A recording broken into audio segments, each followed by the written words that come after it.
ಮೊದಲಿಗೆ ಈ ಕ್ಷಣದ ಹೆಡ್ಲೈನ್ಸ್. ಹುಬ್ಬಳ್ಳಿಯಲ್ಲಿ ಯುವತಿ ಅಂಜಲಿ ಹತ್ಯೆ ಪ್ರಕರಣ. ಹತ್ಯೆ ಬಳಿಕ ಎಚ್ಚೆತ್ತ ಹುಬ್ಬಳ್ಳಿ ಧಾರವಾಡ ಪೊಲೀಸರು 2 ತಂಡ ರಚಿಸಿ ಆರೋಪಿ ಹೆಡೆಮುರಿ ಕಟ್ಟಲು ಖಾಕಿ ಸಜ್ಜು.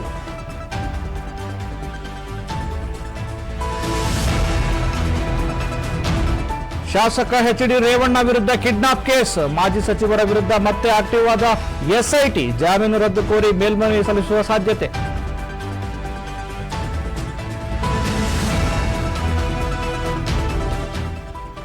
ಪರಿಷತ್ ಚುನಾವಣೆಯಲ್ಲಿ ಗಿಫ್ಟ್ ಪಾಲಿಟಿಕ್ಸ್. ಮತದಾರರಿಗೆ ಹಂಚಲು ತಂದಿದ್ದ ಗಿಫ್ಟ್ ಬಾಕ್ಸ್ಗಳು ಜಪ್ತಿ. ಕೈ ಅಭ್ಯರ್ಥಿ ರಾಮೋಜಿಗೌಡಗೆ ಸೇರಿದ ಗಿಫ್ಟ್ ಬಾಕ್ಸ್ ಸೀಸ್.